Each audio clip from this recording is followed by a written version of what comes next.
దూత media, power of news. నేను ముఖ్యమంత్రిగా ఉండి 2019లో వివేకానంద రెడ్డి మర్డర్ జరిగింది. తెల్లవారితో వాట్సాప్ మెసేజ్ ఏమని, వివేకానంద రెడ్డి గుండెపోటుతో చనిపోయాడు. ఎలక్షన్ సీజన్, నేను కూడా గుండెపోటు అనుకున్నాను. జనరల్ గా నాకు ఎప్పుడు ఏ ఆలోచన వచ్చినా, ఏ మెసేజ్ వచ్చినా మళ్ళా నేను స్టడీ చేస్తా ఉంటాను. అలాంటిది నేను కూడా ఎలక్షన్ లో ఉండి క్యారీ అయ్యాను. నాకు ఒక సీఎంఓ ఉంది, ఒక ఇంటెలిజెన్స్ ఉంది, ఒక డీజీపీ ఉన్నాడు, మా చంద్రరాజ మంత్రి. అప్పుడు అందరం ఉన్నాం. అర్థం కాలేదు, నిజం అనుకున్నాం, నమ్మాం. అంటే నేరస్తులు ఏ విధంగా ట్రాప్ లో పెడతారనేదానికి ఇది ఒక ఉదాహరణ. దిశ అంతవరకే చెప్తున్నాను నేను ఈరోజు. అది అయిన తర్వాత మధ్యాహ్నాలకి బిల్డప్ అయింది. సునీత గారు అడిగారు దీన్ని పోస్ట్ మార్టం చేయాలని.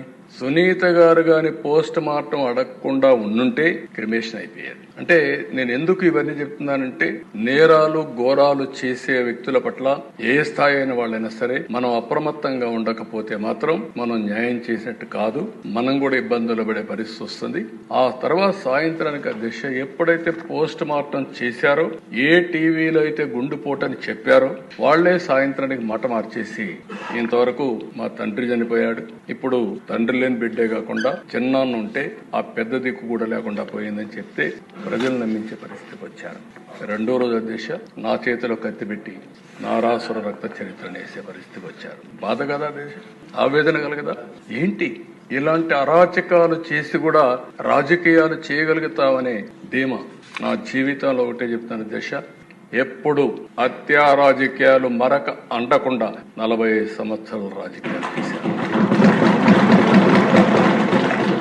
ఎవరైనా హత్యా రాజకీయాలు చేసిన ప్రజాక్షేత్రంలో పోరాడి అలాంటి వ్యక్తుల్ని శాశ్వతంగా రాజకీయాలు లేకుండా చేశాను తప్ప, శిక్షలు బయటకు చేశాను తప్ప, నేను ఎలాంటి పరిస్థితులు కూడా అలాంటి దీనికి దోహదం చేయలేదు. నేను ఎప్పుడూ చెప్పేవాడిని, ఒక హత్య చేయడం అనేది చాలా ప్రమాదం. పోస్ట్ మార్టానికి కారకులైన వ్యక్తులు మీకు కూడా పోస్ట్ మార్టం జరుగుతుంది, జాగ్రత్తగా ఉండమని హెచ్చరించాను. ఈ రోజు ఈ హౌస్ లో కూడా ఎమ్మెల్యేస్ కి అందరికీ చెప్తున్నాను, మీ నియోజకవర్గాల్లో లా అండ్ ఆర్డర్ కంట్రోల్ చేయడం మీ బాధ్యత.